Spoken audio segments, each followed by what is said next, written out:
Hi and welcome. If you're just starting to learn networking, this channel is dedicated to help you get in the basics and of course the advanced routing and switching skills. Cisco Packet Tracer from Cisco is free of charge. You can download and install on Windows, on Mac, and you can practice all the skills you need to master up to CCNA and sometimes maybe some skills in CCNP. So to start with, at the beginning it might look daunting, but it's actually quite easy to master. There are certain changes you can do. Maybe the look, maybe the icons are quite small, you can zoom them. And if the fonts are small, you can go to options here and then do a lot of setting changes from the preferences. For example, the font you can select, you can change the CLI. And when I'm showing in these recordings, for example, I use 14 to make it more clear to people. Interfaces, and by default it doesn't show you the interface name, so you might need to come here and select so you can see what interfaces you want. A lot of changes you can do here. So if when you master that, you can save the file as a packet tracer or PKT file, and you can open the file you saved.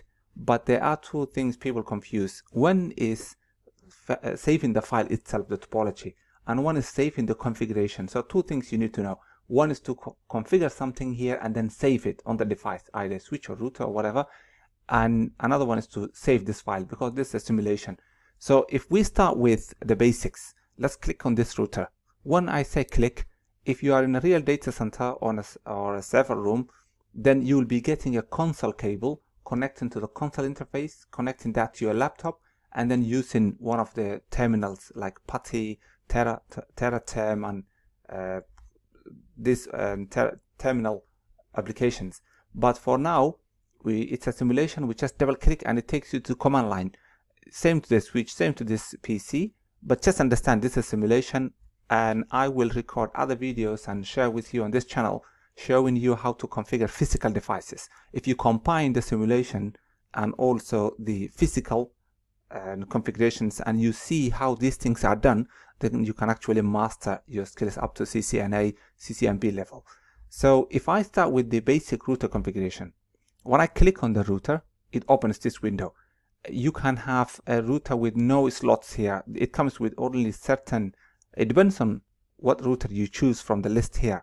So the way I did was, I went to here, then from here I selected the router type, and then I click and dragged and dropped it here. When I click on that router now, it opens the CLI window of that router. The physical is if you want to add interfaces here, but if I want to use the basic fast Ethernet, I've got two of them. You can zoom in and then you can say fast Ethernet 00 and 01. These are empty. If you're not using, you will cover them, but you cannot do that unless you switch off first. So if I try to get a cover and block that, it will reject. So I need to power it off first and then get a cover and then another cover, another cover. If you make a mistake and you want to delete that, just drop it here, okay, and it will be gone.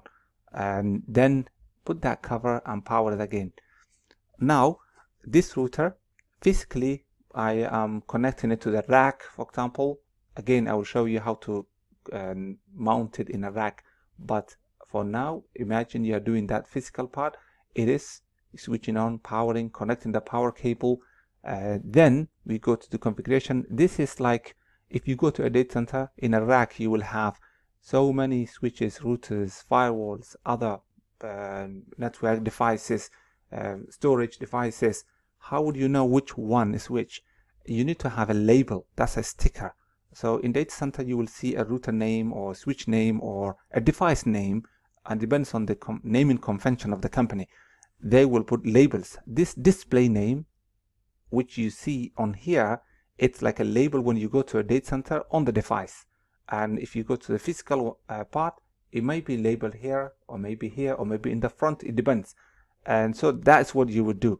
But the host name, it's when you go to the configuration. We can change it from here or we can change it from the command line. So if you go to the command line, when you click, it takes you to this window. And this window, if I exit, the first time you log in, it will take you to the shell, and it's called enable mode. And the enable mode, you have to use the command enable to go to the exec mode. And in the exec mode, you can see the existing configurations. You can check, you can do troubleshooting there. I will say, for example, show IP interface brief, and it will show me how many interfaces are there. You can adjust the window so you can see everything clearly. We only have 2 interfaces, fast Ethernet 01 and 02. If you go to physical and if you zoom in, then you see this interface and that interface, fast Ethernet 00, fast Ethernet 01.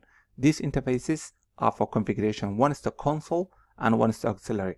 So, and then you have the flash card. Different routers will have different settings. This is a small router. You might have larger ones like 19U, which fills the whole rack width. But for now, we have a router with these 2 interfaces only.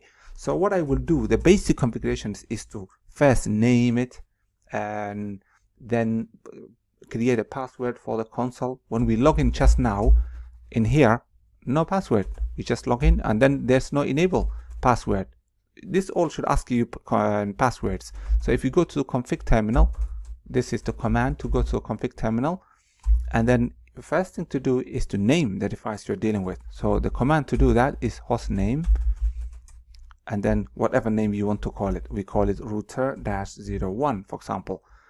Is that on the label? Yes, on the label, or on here we have router-01, and this is inside the configuration. At the moment it's only showing router, and so we need to change that name. You might call it something else. For example, you can call it a headquarter router, HQ router 1, like that, and it changed the name automatically. So you see, but I need to match them with the label name. So the configuration name here is router 01.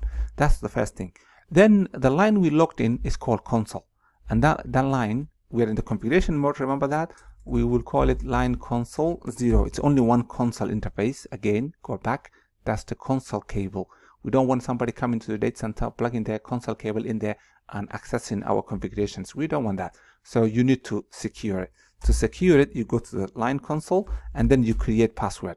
Let's use a basic one. Let's say Cisco. Password Cisco, and then we say login. That forces anybody logging in to actually know the password. If I exit and exit, I need to save it before I leave. So the way to save it, copy running config, running dash config, startup config. You're copying what you're doing in here, which is called running config, to the startup config, which is in the flash. So that's now saved. And if I exit, now look, in the console, when I try to come back, it will ask me a password, and that's what we configured. So if we know the password, I already typed, and then you won't see it, just type and then enter. And when you're creating the passwords, do not create spaces, and when you complete the word, don't add space after that. It creates a lot of problem. You may not be able to log in later unless you know how to recover the password. So the console password is complete, but here if I say enable, I can see the configurations. I can check the routing table. For example, this command checks the routing table, and I can see that, but I don't want that one to be available to people as well. So I would go to the configure terminal. We can make it short and say config T, and then enable. And here, if you if you write a question mark, it will tell you what options you have. If I say password, it's not encrypted. If I say secret, then it will tell me write whatever you want to know and what level. So let's say we choose the basic one, 5, secret 5, and then call it Cisco. And then if we exit and then save this configuration, WR, then if you say show run, you will see at the end there's a password showing here, and it's not hidden. But also there's an enable password somewhere here, enable password, they're all showing. We need to hide that, and we don't want somebody logging in and then seeing that configuration. So that's part 1. I will record other parts to complete other settings. Thank you.